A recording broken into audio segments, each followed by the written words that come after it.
Pacers lose in Milwaukee, a winless road trip. Some signs of life and progress in this game, but not enough for the Pacers to feel good about sitting at 6-10. Much to discuss on this weekend Locked On Pacers podcast.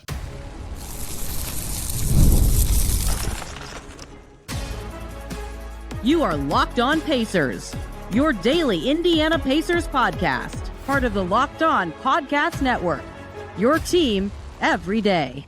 What up, y'all? Happy weekend, happy Saturday whenever you're tuning in, and welcome into another edition of the Locked On Pacers podcast, where we, of course, talk about the Indiana Pacers. As always, my name's Tony East. I cover the team for Forbes, and today, hello from my Milwaukee hotel room. Sorry if the audio's a bit echoey, and the video is very stretched. Their Wi-Fi is not very good, so I have to record a little differently, and it looks a little different. It doesn't matter. We have much to discuss. NBA Cup action. Pacers fall to the Bucks in Milwaukee. Fun to be in the building, but the Pacers are not playing like they're having a ton of fun all the time. 129-117, the final score. And I truly think that my biggest takeaway from this game will be not matching the fan base, but a loss for the Pacers is very important as their season is in a bad spot, 6-10, a very important homestand coming up that we will discuss later. But honestly, from this game, I think the Pacers showed signs of progress that are important. This was their best performance of the road trip to me. We'll get to that later, because to me, what really mattered from this game specifically, not necessarily a takeaway, but just basketball that we saw, was the Pacers shooting themselves in the foot for 5 minutes, and it cost them the entire game. I would say for 40 minutes, maybe even a little more than 40 minutes, you could argue, very easily, by the way, that the Pacers were better than the Bucks in this game.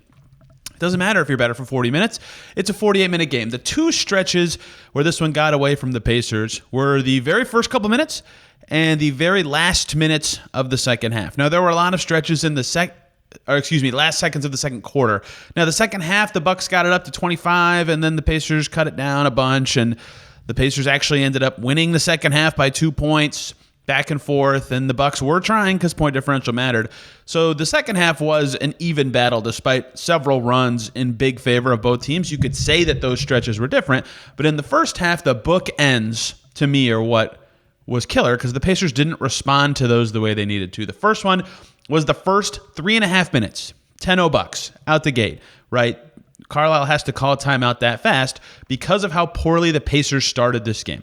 They did not have any offensive juice. Mathurin misses a layup, turnover from Mathurin next possession, turnover from turnover the possession after that, a miss from Myles Turner the possession after that. All of a sudden, they're 2 minutes in. They have 2 turnovers and 2 misses. And what stood out about these is Mathurin's turnover came about 20 seconds into a shot clock. Myles Turner's turnover came pretty early in the clock, and then his missed floater came basically at the very end of the shot clock, right? Then Quentin Jackson had a miss that came pretty late in the shot clock. Siakam had a turnover very late in the shot clock. 10-0 came, and then Mathurin missed again very late in the shot clock. It got to 10-0 in a flash. And yeah, you could argue that the Pacers were just missing, but they had turnovers too. They couldn't get any stops. Giannis was already going crazy. And it took them so much work to generate a good shot at all. They could not get anything. They weren't penetrating the lane enough. When they did, they took a poorly contested shot over a good Bucks defender like Brook Lopez, like Giannis, whoever it was. And that really prevented them from getting anything going early. It was a real struggle for them to establish their style, play their game, or do anything. Against that Bucks defense, Pascal Siakam hit a free throw, and the first made shot of the game for the Pacers came from Quentin Jackson with 5:54 to go in the first quarter. So the 10-0 start was killer, and really 6 minutes of action for the Pacers went by to start this game where they couldn't make a shot. Now, after the 10-0 flurry, I would say the Pacers settled in pretty nicely defensively the rest of that quarter.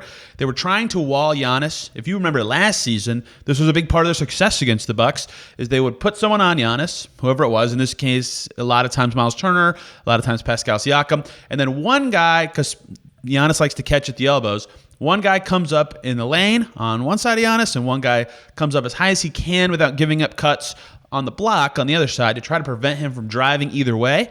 It doesn't work very well, but at least makes him think or process for a second. Sometimes he'll shoot over it, which teams are okay with, but he made it in this game. And the hope, if you're a defense, especially when he's rolling like this, Giannis was amazing with 37, 10, and 11. the hope is that he'll dish to the corner and you're happy to live with some of these Bucks shooters instead of whatever Giannis is going to do to you. In this game, neither of those trade-offs really worked, but at times they were succeeding with the wall-off strategy and trying to make other players beat them. And so as that kind of was established early before the Bucks started rolling, the real problem for the Pacers was offensively. They could not score. So that stretch was 10-0, right? It took 3.5 minutes. The Bucks got to 10 with 8:25 to go in the first quarter. Carlisle took a timeout at 8-0. Just a terrible start for the Pacers. But they climb back. They get it to a 2-point game in the second quarter. It was 44-42. TJ McConnell was rolling. We'll talk about him later. Other guys stepped up. All right, this is great. This could be a game again. We've seen what Pacers-Bucks can be. It's 44-42 with 2:17 to go in the first half.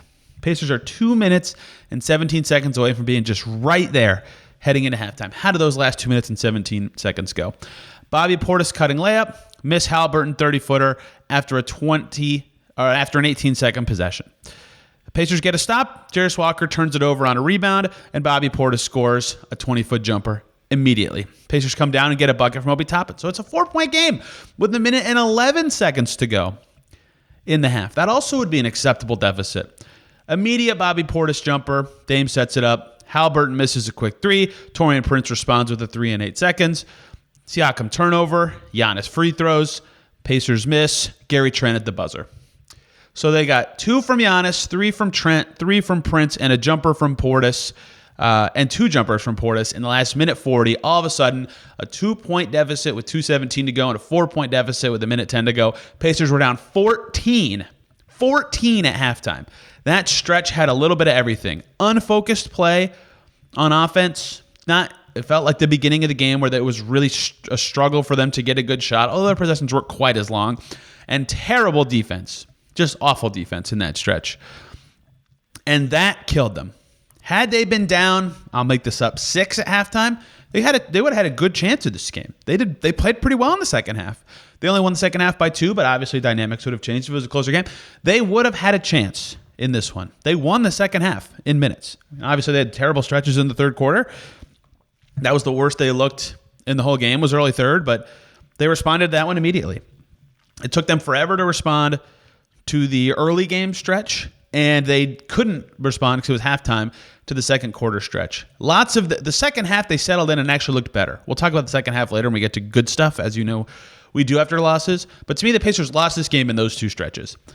In the first half, the Pacers scored 44 points total. And that's been their season, is that even though their defense isn't good, it's better than it was early last year. And that's not a compliment. It's still 23rd, 22nd-ish in the league.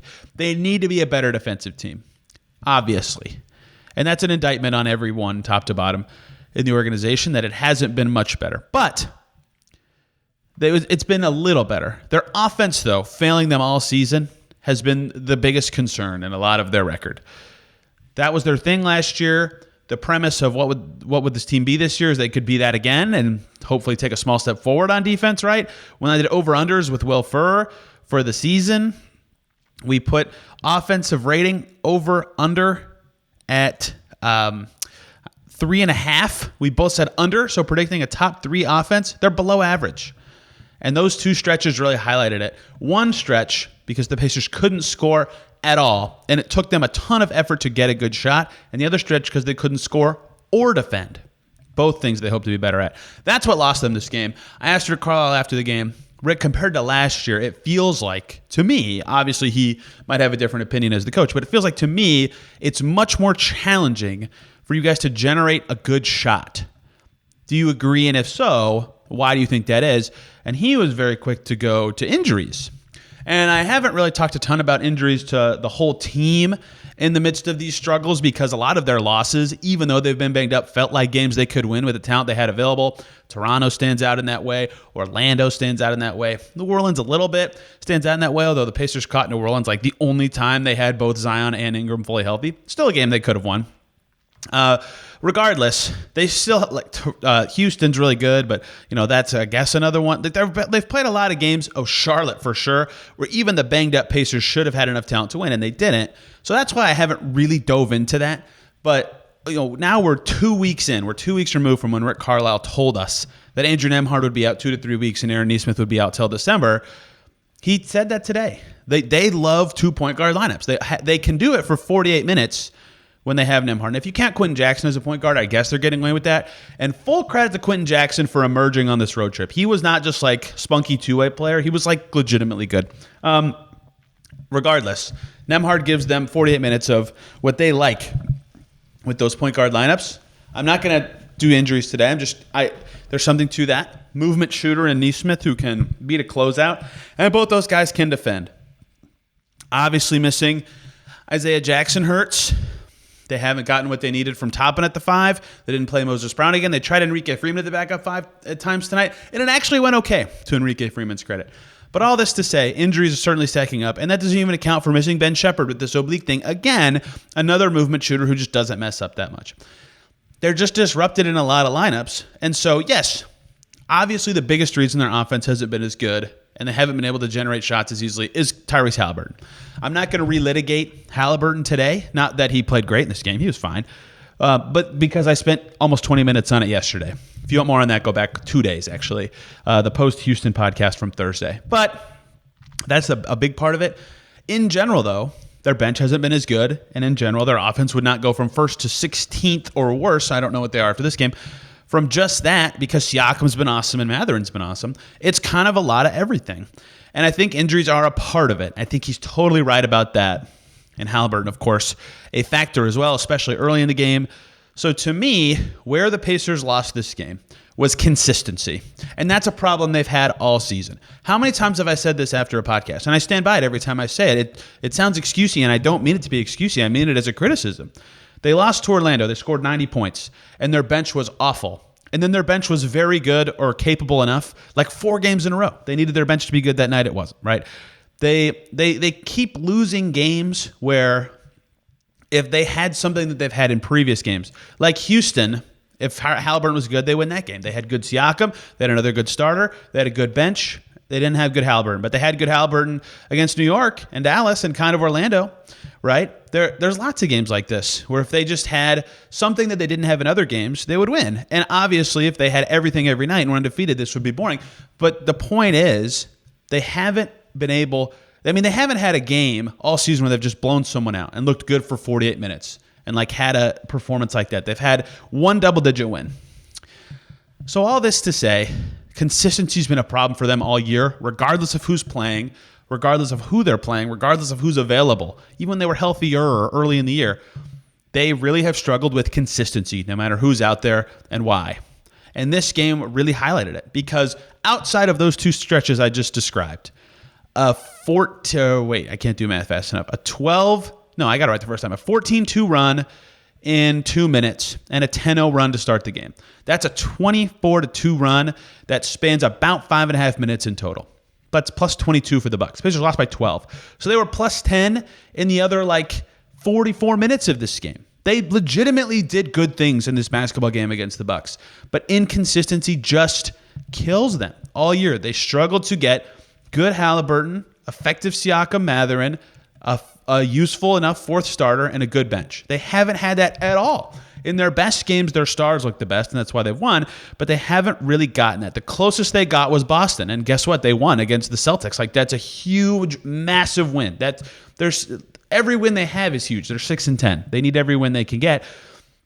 But it's been so hard for them to get that consistency. And that's why those 2 stretches stood out to me so much. Because for the rest of the game, even in their worst runs, I could tell they were getting decent looks and not making them, or I could tell what they were trying to do against Giannis and how the Bucks were able to punish it. Or hey, Dame looked pretty good.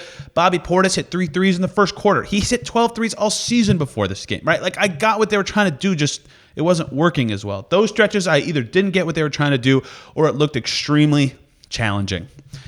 6-10. That is where the Pacers are right now as a result of this inconsistency, as a result of their best player from last year not being good enough, and as a result of injuries. There's a lot of factors in it. I'm going to write about all of them. But that is reality.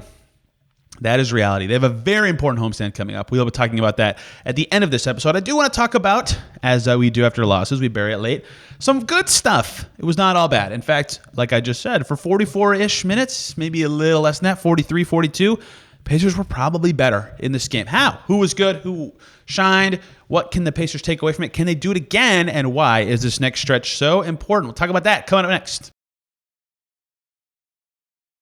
Before we get to any of that, though, we got to talk about the great people over at FanDuel. Get ready to tackle the NFL action and the NBA action on FanDuel. They are America's #1 sportsbook because right now, if you're a new customer on FanDuel, you can bet $5 and you'll get 150 in bonus bets if that $5 bet wins. How about that? The FanDuel Sportsbook app gives you everything you need to place live bets on the NFL all in one place because this happens to everybody. You get a hunch in the middle of a game. Whatever the game may be, you can check out the latest stats on FanDuel. You can view live play-by-play, what's going on right now, and so much more on the same page where you place your bet. So when you have that hunt, you can be as informed as possible about the timing and realities of that game. Just visit FanDuel.com to join today. You'll get started with $150 in bonus bets if you win your first $5 bet. That is FanDuel.com. Never waste a hunch and make every moment more with FanDuel, an official sportsbook partner of the NFL.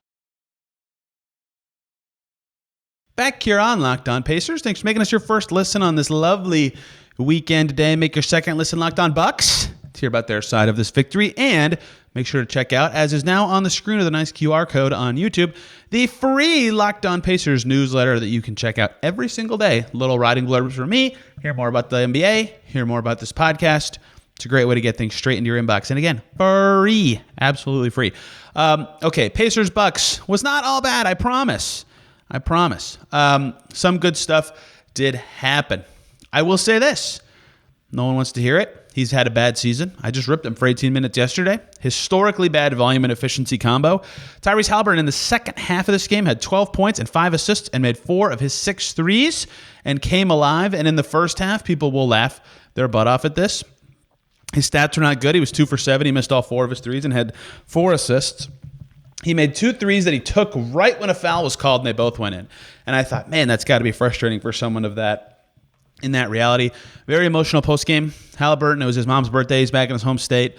So obviously not a game he wanted to not necessarily go great, but he came alive a bit in the second half with some shooting, 18 points and 9 assists. One of his best games on the road this season. Not one of his best games, but on the road. 18 and 9 is only 1 made shot and 1 or 2 assists away from his averages last year. Effectively an average game for Haliburton, a little worse, obviously, but for him, a game where he makes 50% of his twos, 40% of his threes, and all of his free throws, especially given how this season has gone, is a huge win. Him coming alive was the thing that helped the Pacers get it within 6 in the fourth quarter of this game. So, still not great. Still not the star level he was last year. Success and progress. And that's what the Pacers need. Progress. Any sign of life that on this homestand things could turn around for them would be good. Speaking of good second halves, Ben Mathurin came alive as well. As the Pacers were surging in the second half, Mathurin 6 for 12, 18 points, 2 boards, 1 assist, 2 steals, 1 block. In the second half, 5 free throw attempts. That is great. 18 points and 6 makes on 12 shots is awesome. Ignore the first half where Ben Mathurin made 2 free throws and missed all 6 of his shots, but he had 7 rebounds. He truly, this is like, I think the third time this season and then the third time in the last couple of weeks where he's a slow starter and really comes alive in a major way for the Pacers. I can't tell if there's something to this, if he's just feeling out his spots, if he can't figure out something with lineups or impact on how he can figure it out. When he does, he explodes. But he's had a couple games like this where his second half is much better than his first half. Pacers will take it if it means they're playing well enough. But he was great in the second half after a slow start. That was good to see. Wow, you won't believe this, but Pascal Siakam was great. 25 points on 16 shots and adequately spread out shot attempts.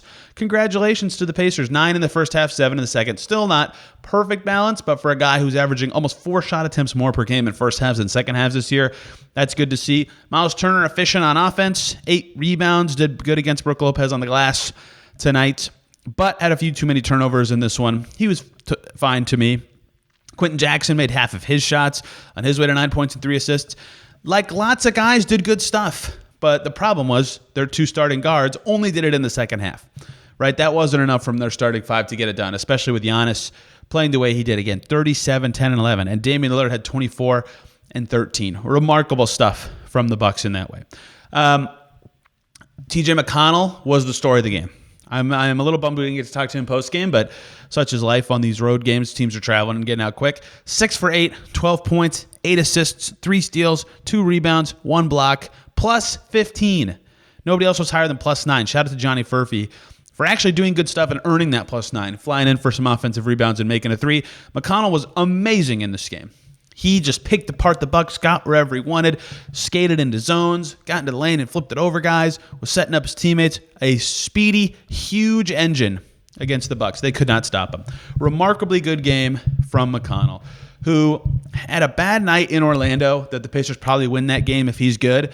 But in general, him and Siakam all season have just been no matter what's going on the rest of the way, you know those two are going to be reliable and give enough for the Pacers to be happy with their performances. Last year, McConnell being this good is why the Pacers bench was so good, right? So big credit to him on a night where the Pacers didn't have it for always having it. When he was out there, they looked good, and he could make any other group, even with guys struggling, be successful. Obi Toppin, 3 for 9 with 6 points. His jumper has been rough this season. He's got to turn that around. That was a big part of what made him so effective last year.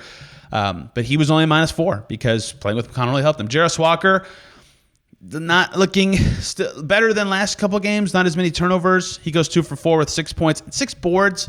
But kind of game. He was only -1 because playing with McConnell worked out fine for him. Enrique Freeman had a nice stint playing with McConnell. Johnny Furphy had a good game in general with 4 boards and 3 points. Moses Brown, Tristan Newton got in late, didn't play it for enough time for it to matter. Congrats to Tristan Newton, first NBA points. But either way, anybody who played with McConnell had a good looking plus-minus, or had good stints. The best starter in terms of plus-minus was Pascal Siakam. Why? Because he had stints with TJ McConnell, and that's when the Pacers looked their absolute best today. So guys had good, lots of guys had good enough performances in some way. The problem is, for 2 of them, it was just half the game, and for a couple of them, it was not enough in terms of bench guys, and that's more inconsistency. They needed some of those guys to be good in the first half, particularly ball handlers, not just McConnell. They needed more from lots of players at various times. Everybody's success came in pockets, not all at the same time. And that goes back to what Carlisle says about this team being a disconnected team. But the thing to build off of is, to me, if possible, maybe try to stick with getting McConnell and Siakam as much overlap as possible, right? I know McConnell's always going to be the first guy off the bench, usually comes in with Toppin in expense of Siakam, and that does make some sense to me because, A, then you have one of Haliburton or Siakam on the floor at all times, so that's less important this year with the way Haliburton's played. And then you can eventually go back to Siakam Toppin when Turner comes out, which is they don't like any Toppin at center without Siakam out there kind of deal. I get all that. But any way they can maximize the Siakam-McConnell minutes, with those two being the 2 most effective players of late with energy and consistency, might be something for the Pacers to lean on, and that duo today did very good things. I don't know exactly how to do it. It's tough with the guys the players have available. They started Quentin Jackson again, and he guarded Dame Lillard. This is the reality the Pacers are in with their roster. Maybe they just start McConnell, but then they're really limited with their second unit and guys who've never played together very much. It's what do they want to maximize? What do they want to try to do? I think they might have to start thinking about it. Unless Andrew Nembhard's close to returning, I think they might have to start thinking about starting TJ McConnell. It might get them to a lot of the things they want early, when they can figure out the rotation from there. But a Jarris Walker, Obi Toppin, Quentin Jackson, Johnny Furphy bench certainly leaves a lot to be desired. That would be a tricky not that those guys have had good moments this year, but that would be a tricky lineups to put together for a rotation. Regardless, stuff for the Pacers to build off from this game, even though they lost. Now, I'll keep this short and brief. I said before the Toronto game, hey, here comes a very important 12 games for the Pacers. They are now 0-3 in those 12. This coming week for a 6-10 team could not be more of a godsend. 4 home games, and they play a lot. A back-to-back coming Sunday, Monday, but they play home games against Washington, a very banged-up New Orleans Pelicans team, Portland, and Detroit. Detroit's the best team they play next week. Maybe New Orleans if Ingram or Zion play, but probably the Detroit Pistons. They beat Detroit already. That is a chance. They have not earned at all anyone saying that they should beat anyone. They have a worse record than the Pistons, I believe. Right now, they have not earned this at all. It is possible with that schedule for the Pacers to go 4-0. I am not saying they will. In fact, the odds say they won't, but it's possible. It's probably their most favorable 4-game stretch of the season. And for a team that's 6-10, they need it. This is as important as an early season scheduling court can be. They need it. And after that, it's not terribly hard. The 5 games after that are it's a road trip, but still at Memphis, at Toronto, at Brooklyn, at Chicago, and then home against Charlotte. That's the last game before the NBA Cup. By the way, probably eliminated from going to Vegas. Not officially, but probably. This 4-game homestand this week, I'm not going to go into too much detail on it. It's obvious. They have to win at least 3. Have to win 3. And 4 would be spectacular. They have shown enough good stuff in several games to show at their peak they're good enough. They just have not shown the consistency every night. They have to find a way to this week. They have to. Their season depends on it. If they are worse than 9-11 after this week, if they're 8-12 or worse, yikes. Yikes. And we'll talk about it all here, right on Locked On Pacers.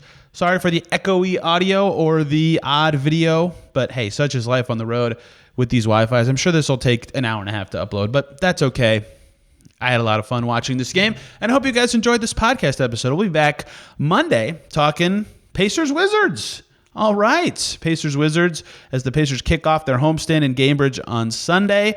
So that'll be fun. Lots of fun games coming next week. Probably only one guest day again. I've been slacking on that, but they've played a lot of games. And at the Thanksgiving, I'm not gonna bother somebody to come on Thanksgiving. So I'll try to have a guest Tuesday next week as we get through this Pacers season.